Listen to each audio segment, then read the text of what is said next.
Some mornings arrive with gentle whispers, sunlight filtering through curtains like a soft promise.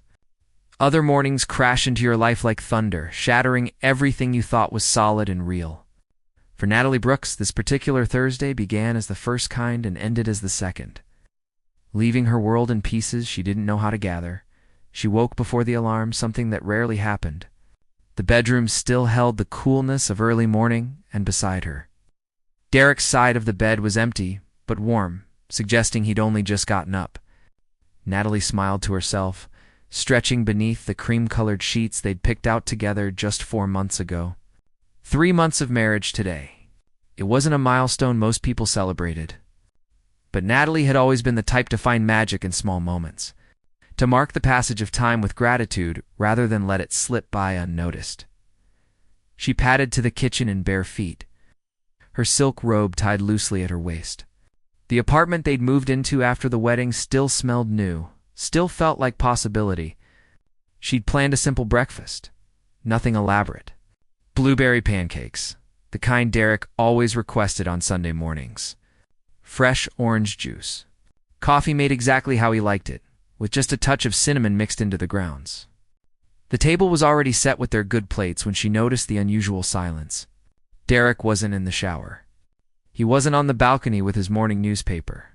The laptop he usually checked for work emails sat closed on the counter. Derek. Her voice carried through the apartment, light and curious rather than concerned. Not yet. She found him in the living room, sitting on the edge of the sofa, with his elbows resting on his knees. Hands clasped together so tightly his knuckles had gone white. He was still in his pajama pants and an old college shirt. His dark hair uncombed, his face carrying an expression she'd never seen before. It was the look of someone who'd been awake all night, wrestling with thoughts that left bruises. "Hey, you okay?" Natalie moved toward him, already reaching out to touch his shoulder, to offer comfort for whatever was troubling him. A bad dream, maybe? Stress from work. Something fixable, something small. But Derek flinched away from her touch, and that single movement stopped her heart mid-beat. "We need to talk." His voice came out rough, like gravel scraping against concrete. "Please, sit down." Those 4 words, every person alive knows what they mean. They're never followed by good news, never precede joy or celebration. They're the warning before the storm, the breath before the scream. Natalie felt her legs move on their own, carrying her to the armchair across from him. She sat slowly, her hands gripping the armrests, and waited. "I can't do this anymore." Derek wouldn't look at her, his eyes fixed on some invisible point on the carpet between them. "I thought I could. I really did. But I can't." "Can't do what?" The words came out steadier than she felt. Inside, everything had gone very still and very cold, like the moment before ice cracks beneath your feet. This, us, the marriage. He finally looked up, and what she saw in his eyes was worse than anger or resentment. It was pity. He pitied her. "I want a divorce." The room tilted. Natalie gripped the armrests harder, anchoring herself to something solid while the world spun. "What are you talking about? We've been married for 3 months. 3 months, Derek. Oh, God, I know, and I'm sorry." He ran his hands through his hair, a gesture of frustration she'd always found endearing before this moment. Now it just looked like impatience, like he wanted this conversation over so he could move on with whatever came next. "I thought getting married would change things. I thought if I committed, really committed, then the feelings would follow. But they didn't. Feelings." Her voice cracked on the word. "What feelings? You said you loved me. At our wedding, in front of everyone we know, you said you loved me." "I did love you. I do in a way." He was scrambling now, words tumbling out in a rush. "But not the right way. Not the way you deserve. And there's someone else." The air left the room. Natalie couldn't breathe, couldn't think, couldn't process what she was hearing. "Someone else," she repeated, the words foreign in her mouth. "Camila, my girlfriend from college. She came back into my life about 6 months ago, right before we got married. We ran into each other at a conference in Seattle. And everything I thought I'd gotten over, came rushing back. Derek leaned forward, as if proximity would make this easier, as if closeness could soften the blade he was driving into her chest. I'm in love with her, Natalie. I've always been in love with her, and I can't keep lying to you or to myself about it. 6 months ago, before the wedding, while they were sending out invitations, choosing flowers, writing vows that apparently meant nothing, while she was believing in forever, he was falling for someone else. The betrayal wasn't just in the leaving. It was in every day he'd let her believe they were building something real. Get out. Her voice came from somewhere deep and primal, a part of herself she didn't recognize. Get out of this apartment right now. Natalie, please, let's talk about this like adults. Adults. She stood up so fast, the chair rocked backward. Adults don't marry someone while they're in love with someone else. Adults don't wait 3 months to destroy their partner's life. You want to be an adult, Derek? Then do what adults do when they've made a catastrophic mistake. You leave. You pack your things, and you leave. And you let me begin to put myself back together. She didn't cry. Not then. Not while he was still there to see it. She stood rigid as stone while he gathered clothes, toiletries, his laptop, and the watch she'd given him for their 1-month anniversary. She watched him load everything into 2 suitcases. Watched him pause at the door as if he might say something else, something that would make this better. Then she watched him leave. The door clicking shut with a finality that echoed in her bones. Only then did Natalie let herself collapse. She sank to the floor right there in the entryway, her back against the wall, and let the sobs come.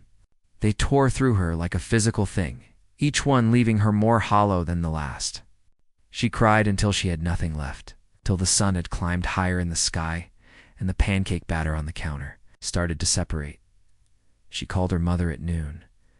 Come home. Baby Grace Brooks said without hesitation, come home right now. Packing her own life into boxes felt surreal. Every item told a story she'd thought was just beginning, but had actually already ended. The coffee maker they'd argued over in the store, before agreeing it was perfect.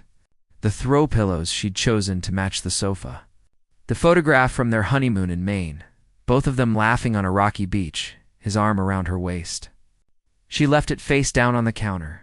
Her mother's house welcomed her back like she'd never left. The same floral wallpaper in the kitchen, the same creaky third step on the stairs, the same smell of lavender and vanilla that meant safety. Grace didn't ask questions, didn't demand explanations. She just held her daughter and let her cry, and when the tears finally stopped, she made chamomile tea and said, "You're going to survive this. You don't believe it now, but you will." 2 weeks passed in a fog. Natalie moved through the motions of existing without really living. She slept too much, or not at all. Food tasted like cardboard. Well-meaning friends called, and she let their calls go to voicemail. Sophie, her best friend since high school, showed up uninvited and sat with her in silence, which was exactly what she needed. Then came the nausea. At first, she blamed it on stress, on grief, on the way trauma manifests in the body.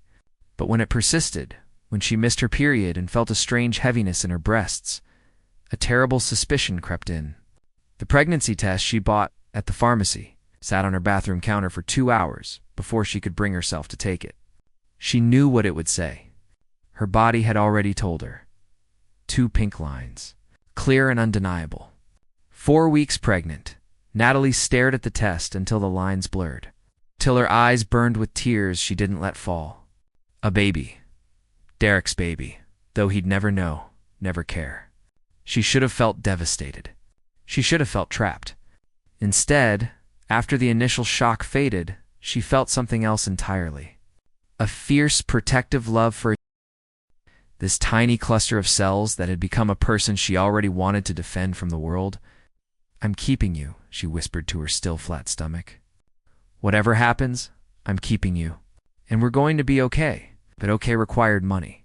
It required stability and health insurance, and a plan. The small amount she'd saved wouldn't last long. She needed work, and she needed it fast. For 3 weeks, Natalie sent out resumes, filled out applications, attended phone screenings that led nowhere. The architecture firm she'd worked for before the wedding had downsized and had no positions available. Other companies wanted experience she didn't have or credentials she couldn't afford to obtain. Rejection became routine, and with each one, the knot of anxiety in her chest grew tighter. Then her phone rang on a Tuesday afternoon with a number she didn't recognize. "Is this Natalie Brooks?" A woman's voice, professional and brisk. "Speaking, this is Rebecca Chen from Hartley Construction Group. We received your resume for the project. Coordinator position. Mr. Hartley would like to meet with you. Tomorrow at 10 a.m. Are you available?" Natalie's heart jumped. Hartley Construction Group was one of the largest contractors in the state, known for commercial projects that reshaped skylines. "Yes, absolutely. I'll be there." "Excellent. The address is in the email I'm sending now. Please bring your portfolio." Mr. Hartley values seeing practical work. That night, Natalie laid out her best interview outfit, a navy blue dress that still fit despite the barely there curve of early pregnancy. She reviewed her portfolio 3 times, practiced answers to common questions, and tried to ignore the voice in her head that whispered she wasn't qualified, wasn't ready, wasn't enough. "You are enough," her mother said firmly, squeezing her shoulders. "You've always been enough.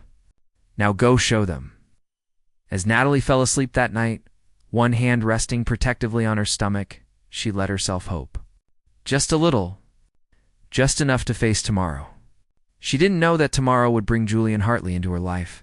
She didn't know that the man who would interview her with cold efficiency would become the person, would teach her what love actually looked like. She only knew that she had to keep moving forward, one step at a time, even when the path ahead was unclear. Sometimes, the best things in life come disguised as disasters. Sometimes the moment everything falls apart is actually the moment when everything begins to fall into place. The Hartley Construction Group headquarters rose from downtown like a monument to ambition. Glass and steel stretched 12 stories high, reflecting the morning clouds and panels that gleamed like promises. Natalie stood on the sidewalk for a moment, portfolio clutched against her chest, trying to gather courage from somewhere deep inside herself. The building intimidated her. Everything about this moment intimidated her. But she'd learned something important in the past few weeks. Courage wasn't the absence of fear. It was doing what needed to be done. Despite the fear screaming in your ears, the lobby smelled like expensive coffee and new leather. Polished marble floors reflected the light from modern chandeliers, and somewhere soft jazz played through invisible speakers. A receptionist with perfect makeup and a practiced smile directed her to the elevators. 12th floor. "Mr. Hartley's assistant will meet you there." The elevator ride felt both too long and too short. Natalie watched the numbers climb, each one bringing her closer to a moment that might change everything or nothing at all. When the doors opened, a woman in her 50s with kind eyes and graying hair extended her hand. "Natalie, I'm Rebecca. Thank you for coming on such short notice." She led her down a hallway lined with photographs of completed projects. Shopping centers, apartment complexes, office buildings that had transformed empty lots into thriving spaces. Mr. Hartley's running a few minutes behind. A client call went longer than expected. "Can I get you water? Coffee?" "Water would be great, thank you." Rebecca returned with a bottle of water and gestured to a waiting area outside a corner office with frosted glass doors. Through them, Natalie could see the silhouette of a man pacing while he talked on the phone, his gestures sharp and decisive. Even in shadow, he radiated intensity. "Fair warning," Rebecca said quietly, her voice dropping to something almost conspiratorial. "Mr. Hartley can be intense. He's brilliant and fair, but he doesn't waste time on small talk. Just answer his questions honestly, and you'll do fine." Before Natalie could respond, the office doors opened, and a man emerged who somehow managed to exceed and defy her expectations simultaneously. Julian Hartley was tall, probably 6'2", with dark hair starting to gray at the temples and eyes that were an unexpected shade of green. He wore his expensive suit-like armor, every line tailored perfectly. But there was something in his face that spoke of exhaustion, carefully hidden. He looked like someone who'd forgotten how to rest. "Miss Brooks." He didn't offer his hand, just nodded toward his office. "Come in." His office was sparse for someone of his position. No family photos, no personal touches beyond a single plant on the windowsill that looked barely alive. The desk was organized to the point of obsession. Papers in neat stacks, pens in a holder, everything at right angles. He gestured to a chair across from his desk and sat down, opening a folder that she recognized as her resume and portfolio samples. "You worked for Morrison Architecture for 3 years." He didn't look up. "Why did you leave?" "The firm downsized during the pandemic. My position was eliminated. And since then?" Now he looked at her, those green eyes sharp and evaluating. "You've been unemployed for 4 months. That's a significant gap." Natalie felt her spine straighten. She could lie, could create some story about pursuing freelance work or caring for a sick relative. But something about Julian Hartley's directness demanded equal honesty.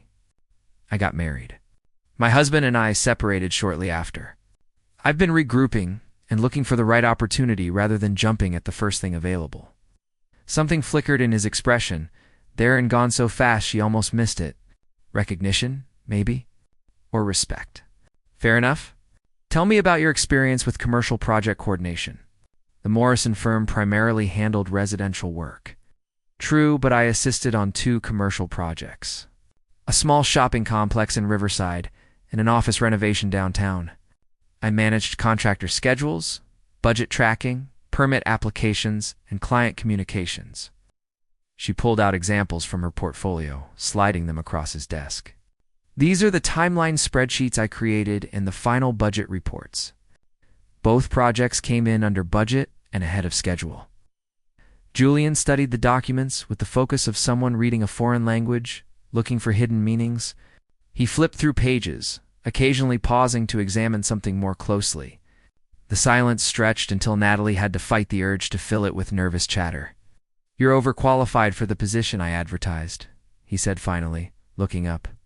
"These coordination skills are intermediate management level. Why are you applying for entry-level work?" The question caught her off guard. "Because entry-level is what's available, and I need work. Honest." He leaned back in his chair, studying her with an intensity that made her want to look away, but she held his gaze. "I appreciate that. Most people would try to undersell their abilities, make themselves seem less threatening to potential employers. You're doing the opposite." "I don't believe in making myself smaller to make other people comfortable," Natalie said, surprised by the steadiness in her own voice. "If that's a problem, it's better we both know now." For the first time since she'd entered his office, Julian Hartley smiled. It was small, barely a curve at the corner of his mouth, but it transformed his entire face. For a moment, he didn't look like a ruthless businessman. He looked human. "It's not a problem. It's exactly what I need. This company is growing faster than our infrastructure can handle. I need someone who can jump into chaos and create order without waiting for permission or validation. Someone who sees what needs to be done and does it." That sounds like the job description for a general, not a project coordinator. Maybe, but I've learned that job titles matter less than capability. "You'll start Monday. 8 a.m. salary is $65,000. Full benefits, including health insurance that kicks in immediately. Non-negotiable. 3-month. Probation period where either of us can walk away without penalty.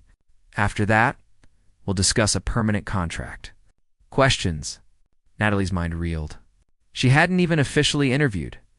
He'd just hired her based on 10 minutes of conversation and a portfolio review. "That's it? You're offering me the job?" "I'm offering you the job. Do you want it or not?" "Yes." The word came out before she could second-guess it. "Yes, I want it." "Good. Rebecca will send you the onboarding paperwork this afternoon. Read everything. Sign where indicated, send it back by Friday. I don't tolerate lateness, excuses, or drama. If you have a problem, tell me directly. If you make a mistake, own it and fix it. If you need help, ask." "We clear?" Crystal clear. He stood, and she realized the meeting was over. As she gathered her portfolio, he spoke again, his voice slightly softer than before. "Welcome to Hartley Construction, Miss Brooks. I think you'll do well here." On Monday morning, Natalie arrived at 7:45, determined to make a strong first impression. Rebecca met her at the elevators, with a warm smile and a security badge that had her name printed on it, making everything suddenly real. She was led to a workspace on the 11th floor. An open office area where a dozen people worked at computer stations surrounded by architectural plans and material samples. "This is Project Coordination Central," Rebecca explained. "You'll be working primarily with the Hamilton Street development, a mixed-use complex. Shopping on the ground floor, offices above, residential on top. It's ambitious and currently behind schedule. Your job is to fix that." "Behind schedule by how much?" 6 weeks. Mr. Hartley is not pleased. Natalie felt a flutter of anxiety but pushed it down. She'd dealt with scheduling problems before. This was just bigger. "I'll need access to all current timelines, contractor agreements, and permit statuses. Also the original project proposal so I can see where we deviated." "I like you already," Rebecca said, laughing. "Your computer is set up with access to everything. Your neighbor here is Thomas Chen, Senior Coordinator. He'll show you the systems. Any questions? Ask him or come find me. Mr. Hartley is in meetings most of the day, but he'll check in with you tomorrow." The first week passed in a blur of information and adjustment.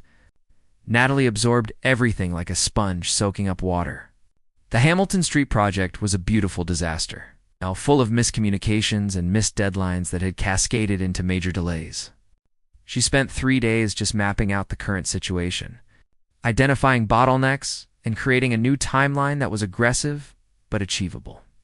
Thomas, who turned out to be Rebecca's son and a genuinely nice person, helped her navigate office politics and warned her which contractors were reliable and which required constant supervision. By Friday, she'd prepared a comprehensive report with proposed solutions and sent it to Julian's email at 6 p.m., not expecting a response until Monday. He replied at 6:15, "Come to my office. Now."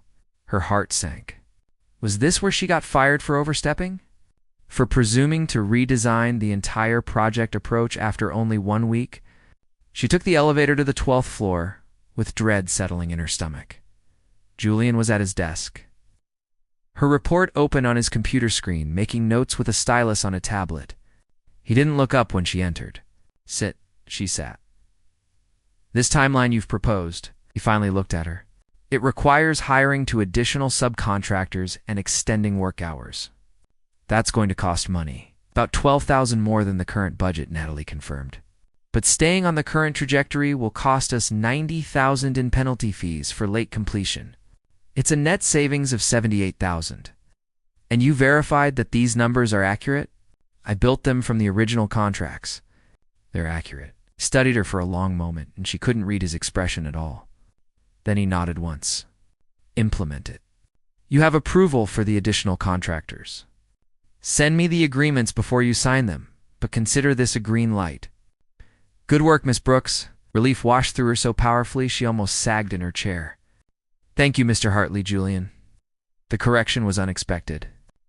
"If we're going to work together effectively, the formality becomes inefficient. You can call me Julian, then you should call me Natalie." Another one of those almost smiles. "Fair trade. Anything else you need?" She hesitated, then decided to push her luck. "Actually, yes. I noticed some inefficiencies in how information flows between coordination and the site supervisors. I'd like to propose a weekly meeting where everyone is in the same room, getting the same information at the same time. It would prevent a lot of the miscommunications that caused this delay." "Set it up. Wednesdays, 8 a.m. conference room B. I'll attend the first one to show support, then it's yours to run." He turned back to his computer, clearly dismissing her, then added without looking up, "And Natalie, don't be afraid to push back on people who resist changes. You have my authority to do what needs doing." Walking back to her desk, Natalie felt something she hadn't experienced in months. Purpose, value, the sense that she was exactly where she needed to be. The second week brought challenges. Not everyone welcomed her new systems or her authority to implement them. A site supervisor named Frank Donnelly pushed back hard on the extended work hours, claiming it wasn't feasible. Natalie spent 3 hours on site with him, walking through the project. listening to his concerns, and then showing him exactly how the new schedule would actually make his job easier, not harder. By the end of the conversation, he'd agreed to try it her way. Julian heard about the site visit from someone and called her to his office again. She was starting to recognize that his summons didn't always mean trouble, but her heart still raced every time. "You went to the Hamilton site?" he said without preamble. Yes. Frank had concerns about the new schedule. I thought it was better to address them in person rather than over email. Ah! That site is 40 minutes outside the city. You spent half your day on this. It was worth it. Frank is implementing the changes starting Monday. If I'd tried to force it from here, he would have resisted, and we'd lose more time. Sometimes you have to meet people where they are. Julian leaned forward, elbows on his desk, and she noticed for the first time how tired he looked. The kind of tired that sleep doesn't fix, that comes from carrying weight for too long. You're right. That was smart. But I'm curious about something, Natalie. Why do you care this much? Most people in your position would do the minimum required. You're acting like this company is yours.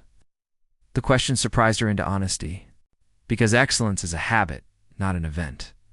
If I'm going to do this job, I'm going to do it right. Half measures have never interested me. Something in his expression shifted, softened in a way she'd never seen. I hired the right person, he said quietly. Then, as if catching himself being too personal, his professional mask slipped back into place. Keep me updated on Hamilton Street progress. Weekly reports, every Friday by close of business, will do. By the end of her third week, Natalie had become a fixture in the office. People sought her out for advice. Her organized systems had started spreading to other projects. And she'd earned a reputation as someone who got things done without creating unnecessary conflict. She felt capable again, valuable again. The pregnancy was progressing, her clothes getting slightly tighter, but she'd been careful to hide it with loose blouses and strategic layering. Then came the Tuesday morning that changed everything. She woke feeling off, slightly dizzy and nauseous, in a way that was different from normal morning sickness. She almost called in sick, but decided to push through. She'd made it to 11 a.m., working on contractor agreements at her desk, when the dizziness intensified. The room started to tilt. She grabbed the edge of her desk, trying to steady herself, but her vision was narrowing into a tunnel. The last thing she heard was Thomas shouting her name. Then everything went black. She came to in the break room, lying on the sofa with her feet elevated. Rebecca was kneeling beside her, holding a cool cloth to her forehead, and Thomas was on his phone calling for an ambulance. But what shocked her most was Julian, who'd pushed through the gathered crowd and was now standing over her with an expression of fierce concern that looked completely foreign on his usually controlled face. "The ambulance is coming," he said, his voice tight. "Don't try to move." "I'm okay," Natalie tried to say, but her tongue felt thick and her head was pounding. "Just stood up too fast. You've been pale all morning," Thomas said. "I almost said something earlier but didn't want to overstep." The paramedics arrived within 10 minutes. They checked her vitals, asked questions about her medical history, and then the inevitable question came. "Is there any chance you could be pregnant?" Natalie closed her eyes. This wasn't how she wanted everyone to find out, especially not Julian. But lying to medical professionals seemed monumentally stupid. Yes, 14 weeks. She heard the sharp intake of breath from multiple people, felt the weight of sudden attention and realization. The paramedics continued their assessment, determined she was stable but should go to the hospital for monitoring, and loaded her onto a stretcher despite her protests that she could walk. "I'm coming with her," Julian said, in a tone that left no room for argument. "Only family," one of the paramedics started to say. "I'm her employer, and I'm responsible for her well-being while she's on company time." "I'm coming," Rebecca touched his arm gently. "Julian, I'll call her emergency contact and meet you there." "You don't have to do this." "Yes, I do." He grabbed his jacket and followed the stretcher to the elevator, leaving behind an office full of stunned colleagues. In the ambulance, Natalie kept her eyes closed, mortified by the entire situation. She could feel Julian sitting beside the stretcher, his presence somehow both comforting and overwhelming. When they arrived at the hospital, he stayed while she was checked into an observation room. while nurses drew blood and checked her blood pressure and hooked her up to a fetal monitor that filled the room with the rapid whooshing sound of a tiny heartbeat. "The baby's fine," the nurse said cheerfully. "Good strong heartbeat. Looks like you just had a drop in blood pressure. Probably stood up too quickly, combined with not eating enough this morning. It happens. We're going to keep you for a few hours for observation, but everything looks good." When the nurse left, silence filled the room. Natalie finally opened her eyes to find Julian sitting in the chair beside her bed, his elbows on his knees, hands clasped, staring at nothing in particular. "You don't have to stay," she said quietly. "I'm fine. You should get back to work. I'm staying." He looked at her then, and what she saw on his face made her breath catch. Not judgment, not pity, just genuine concern. "Why didn't you tell me you were pregnant?" "Because it's not relevant to my job performance." Natalie. Her name on his lips sounded different, gentler. "You fainted at work. That makes it relevant. And beyond that, if I'd known, I would have made sure you had accommodations. A closer parking space, flexibility for doctor's appointments, permission to work from home when needed. I don't want special treatment. It's not special treatment, it's basic decency. You're growing a human being while rebuilding a career and recovering from whatever situation brought you to my office 4 weeks ago. That's not weakness. That's extraordinary strength. But strength doesn't mean you have to do everything alone." Tears pricked her eyes, unexpected and unwelcome. "The father isn't involved. It's just me, and it's good you're not someone who needs saving." Julian leaned back in the chair, and some of the intensity drained from his posture. "But everyone needs support sometimes. Let your colleagues help. Let me help within professional bounds. Why do you care?" The question came out before she could stop it. "You barely know me? I've worked for you for less than a month. I'm just another employee." He was quiet for a long time, long enough that she thought he might not answer. When he finally spoke, his voice was low and careful, like he was picking his way through a minefield of his own emotions. 3 years ago, my wife was pregnant. 5 months along. We'd just found out it was a girl, had started arguing about names, painting the nursery. She was brilliant and fierce and so excited to be a mother. He stopped, swallowed hard. She went to work one day and never came home. Car accident. A drunk driver ran a red light. She died instantly. The baby died with her. Natalie felt her heart crack open. "I'm so sorry. I tell you this because when you collapsed today for a moment, I was back in that hospital room 3 years ago, being told that everything I loved was gone. And I realized something. I care because I know what it's like to feel like the universe is cruel and random and determined to take away anything good. But I also know that sometimes, rarely, you get a second chance to do the right thing, to be the support someone needs. I couldn't save my wife or my daughter, but I can make sure you and your baby have what you need to be safe and healthy, if you'll let me." The tears came then, sliding down her cheeks in hot trails. Not sad tears. Exactly. Something more complicated. Relief and grief and gratitude all tangled together. "I don't know what to say. Say you'll take care of yourself. Say you'll tell me if you need help. That's all I'm asking." "Okay," she whispered. "Okay, I will." Rebecca arrived 20 minutes later with Natalie's purse and phone, full of motherly concern and practical questions about who should be notified and whether Natalie needed anything from home. Julian stepped out to give them privacy, and when he returned, he had a bag from the hospital cafeteria. "Crackers, ginger ale, and a banana," he said, setting it on the bedside table. "The nurse said you need to eat something. Small, bland foods. You didn't have to do that. I know." He checked his watch. "I need to get back for a meeting, but Rebecca is staying until you're released. She'll drive you home. Take tomorrow off. Come back Thursday if you're feeling better." "And Natalie?" He paused at the door. "Thank you for being honest with the paramedics. I know that wasn't easy." After he left, Rebecca settled into the chair he'd vacated and gave Natalie a knowing look.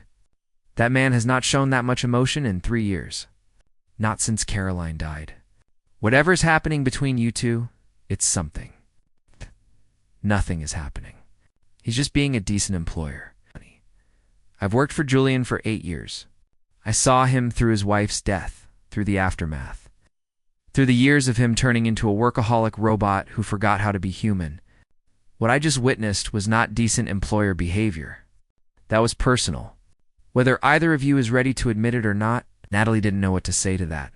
Didn't know what to do with the flutter in her chest that had nothing to do with the baby and everything to do with green eyes and unexpected gentleness from a man who built walls around himself so high, she wondered if even he knew how to climb over them. When she returned to work Thursday morning, there was a package on her desk.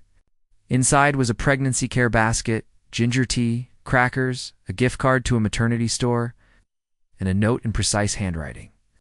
For the days when standing is optional, Julian. She sat at her desk holding the note, reading it 3 times, and felt something dangerous beginning to bloom in her chest. Hope.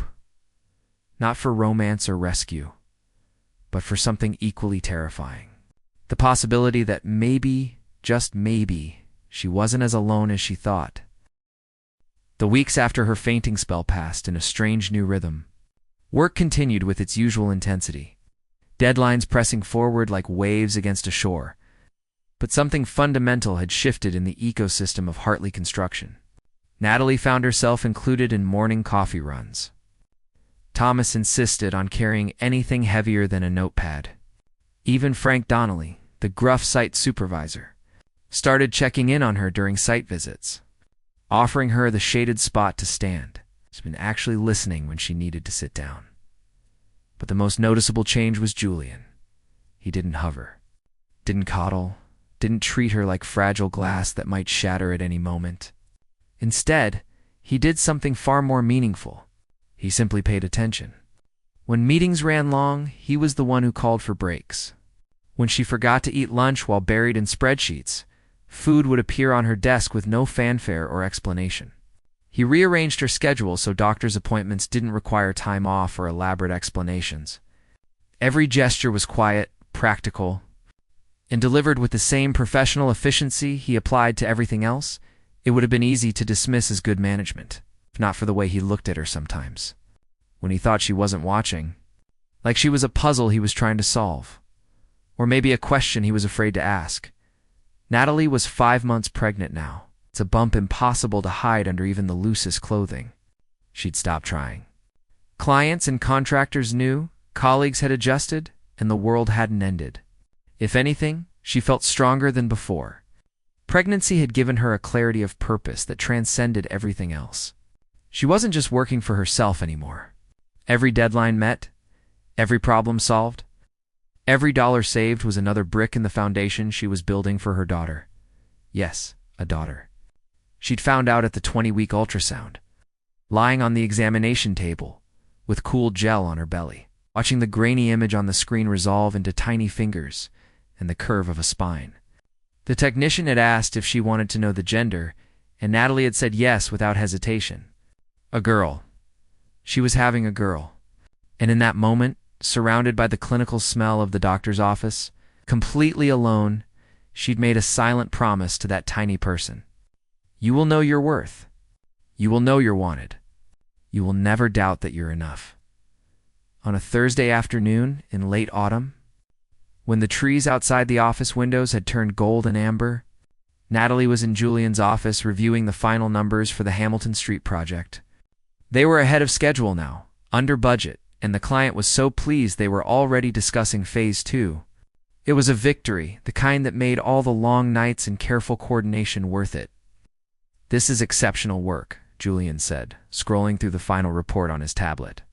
You took a failing project and turned it into a showcase. I'm recommending you for promotion to senior coordinator effective immediately. Comes with a $15,000 raise in your own project team? Natalie blinked, stunned. Julian, I've only been here for months. And in those 4 months, you've accomplished what some people don't manage in 4 years. Merit matters more than tenure in this company. Do you want the position or not? Of course I want it. I didn't expect it so soon. Get used to exceeding expectations. It seems to be your default setting. He set the tablet aside and looked at her directly. That green-eyed gaze that always made her feel seen in a way that was both uncomfortable and addictive. How are you feeling? Physically. Tired but good. The baby is active. Keeps me up at night with her gymnastics routine. Something flickered across his face. Emotion quickly controlled. It's a girl. Yes, found out last week. She smiled, one hand resting on her belly, where a tiny foot was currently pressing against her ribs. I'm terrified and thrilled in equal measure. Have you thought about names? A few. Nothing feels quite right yet. I figure I'll know when I meet her. Silence settled between them, but it wasn't awkward. Over the past few months, they'd learned to exist in these quiet moments, either feeling the need to fill space with unnecessary words. Julian stood and moved to the window, hands in his pockets, looking out at the city skyline. Can I tell you something? He asked without turning around. And can it stay between us? Of course, I've been having dreams about Caroline again. My wife, they'd stopped for a while, but lately they're back. Not nightmares, exactly. Just moments. Her laugh. The way she used to steal my coffee in the mornings even though she had her own. The last conversation we had before she left for work that day. He paused, his shoulders tense. For 2 years after she died, I was angry. Angry at the drunk driver, at the universe, at Caroline for leaving me, at myself for not driving her to work that morning. I was so consumed by anger that I forgot how to feel anything else. Natalie stayed quiet, sensing he needed to say this. Needed someone to just listen without trying to fix or explain. Then you walked into my office for that interview, he continued, finally turning to face her, and something shifted. At first I thought I was just impressed by your qualifications. Then I convinced myself I appreciated your work ethic. But the truth is more complicated than that. You reminded me that life continues even after devastating loss. That strength doesn't mean not hurting, it means choosing to keep going despite the hurt. And when you fainted at work, when I thought for a moment that I might lose someone else, I realized something terrifying. Wait. Her voice came out barely above a whisper. I care about you. Not as an employee. Not as a project. As a person who matters to me in ways I didn't think I was capable of feeling anymore. He held up a hand before she could respond. I'm not asking you for anything. You're pregnant, you're healing from your own wounds, and I'm your boss. The last thing you need is complicated emotions from someone who's still figuring out how to be functional. I just needed you to know that you're not alone. Whatever happens next, however you choose to navigate being a single mother, you have someone in your corner. No expectations. No pressure. Just support. Natalie felt tears burning behind her eyes. That inconvenient symptom of pregnancy hormones that turned every emotion up to maximum volume. But these tears weren't just hormonal. They were the release of months of holding everything together, of pretending she had it all figured out, of being strong because she had no other choice. Can I tell you something? She asked, echoing his earlier question. And can it stay between us? Always. I'm scared. Terrified, actually. Not of being a mother. That part feels right in a way nothing else ever has. But I'm scared of trusting anyone again. Derek didn't just leave me. He made me doubt my judgment, my ability to read people, my worth as a partner. I look at you and I see kindness and integrity and all these qualities I thought I saw in him. And I'm afraid that I'm wrong again. That I'm seeing what I want to see instead of what's actually there. Julian crossed the room slowly, stopping a respectful distance away, but close enough that she could see the sincerity in his eyes. Then don't trust me yet. Watch me. Test me. Take all the time you need to decide if I'm worth the risk. I'm not going anywhere, Natalie. I'm not asking you to leap. I'm just saying that when and if you're ever ready to take a step, I'll be here to walk with you. The moment stretched between them, heavy with possibility and restraint. Then the baby kicked, hard enough that Natalie gasped and pressed her hand to her side. Julian's eyes dropped to where she was touching. She's got strong legs, Natalie said, laughing through the discomfort. Might be a soccer player, may I? Julian gestured toward her belly, hesitant. I promise it's not weird. I never got to feel my daughter move. I'd like to know what that feels like, if you're comfortable. Something about his vulnerability, his honesty, made the decision easy. Yes. Here. She took his hand and placed it where the baby was most active. They stood there for a minute, maybe two, waiting, Then it happened. A distinct flutter kick directly against his palm. Julian's face transformed. The walls he kept so carefully constructed crumbled, and what remained was pure wonder mixed with old grief. "That's incredible," he breathed. "She's real. A whole person. Most real thing I've ever experienced." He pulled his hand back, cleared his throat, and some of the professional mask slipped back into place. But not all of it. Not anymore. "Thank you for letting me share that. Thank you for wanting to." The following week brought unexpected chaos. Derek showed up at the office. Natalie was at her desk when Rebecca appeared, looking flustered and apologetic. There's a man in the lobby asking to see you. Says he's your husband. I told him he needs an appointment, but he's being insistent." Her blood turned cold. "Derek is here? You want me to call security?" "No, I'll handle it." She stood, ignoring the way her hands had started to shake, and took the elevator down to the lobby. Sure enough, Derek was there, looking exactly the same, and somehow completely unfamiliar. He'd cut his hair, lost weight, looked successful in his expensive suit and designer watch, looked like someone who'd moved on with his life and was doing just fine. "Natalie," he approached with a smile that didn't reach his eyes. "You look amazing. Pregnancy suits you. What are you doing here, Derek? I heard you were working here." "Wanted to see how you're doing? Check in on my kid. Your kid." Her voice came out sharp enough to cut glass. "You walked away. You wanted a divorce? You don't get to claim paternity now, just because it's convenient." "I made a mistake." He had the audacity to look regretful. "Camila and it didn't work out. I've had time to think, to realize what I gave up. I want to be involved, Natalie. I want to be a father to our baby. No, you can't keep my child from me. Watch me." She was aware of people in the lobby watching this exchange. Aware that she should probably take this somewhere private. But rage had taken over rational thought. "You don't get to destroy my life and then waltz back in when your backup plan fails. This baby deserves better than a father who views her as a consolation prize. Be reasonable." I'm being reasonable. "You want to be a father? Then hire a lawyer, and we'll discuss custody arrangements through the proper channels. But don't show up at my workplace expecting me to welcome you back with open arms. That ship sailed the day you told me you loved someone else." She turned to walk away, and Derek grabbed her arm. Not hard, not threatening, but enough to stop her. Enough to cross a line. "Let go of me. Sir, remove your hand from the lady. Now." Julian's voice cut through the lobby like a blade. Natalie turned to see him striding across the marble floor, his expression thunderous. He looked like violence barely contained in an expensive suit. Derek dropped her arm immediately. "Who the hell are you?" "I'm the person who's about to call security if you don't leave this building immediately. This is between me and my wife." "Ex-wife," Natalie corrected. "The divorce was finalized 3 weeks ago. And I'm her employer," Julian continued, positioning himself slightly between Derek and Natalie in a subtle but clear protective stance.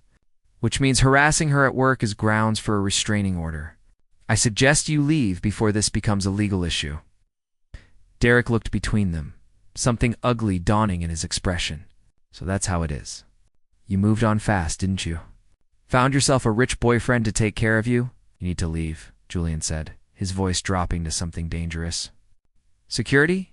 Guards appeared from their station, already moving toward Derek. He raised his hands in surrender, backing toward the exit. "Fine, I'm leaving. But this isn't over, Natalie. That's my baby, and I have rights." When he was gone, Natalie felt her legs go weak. Julian's hand was immediately at her elbow, steadying her. "Let's get you upstairs. Come on." He guided her to the elevator, into his office, closed the door behind them. Only then did she allow herself to shake, to feel the full impact of Derek's unexpected appearance. Julian poured water from the pitcher on his credenza, handed her the glass, and waited while she drank. "Are you okay?" he asked finally. "I don't know. I wasn't prepared for that. He has no legal right to show up at your workplace. If he contacts you again, we're filing a restraining order." he does have rights to the baby. Though, legally, even if he's a terrible person, he's her biological father.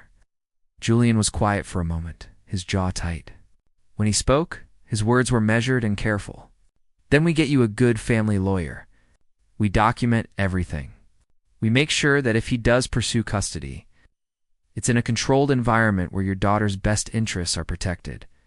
You're not fighting this alone. Why are you doing this? The question burst out of her, all the confusion and fear and growing affection she'd been trying to suppress. Why do you care so much? I'm just an employee, Julian. This isn't your problem.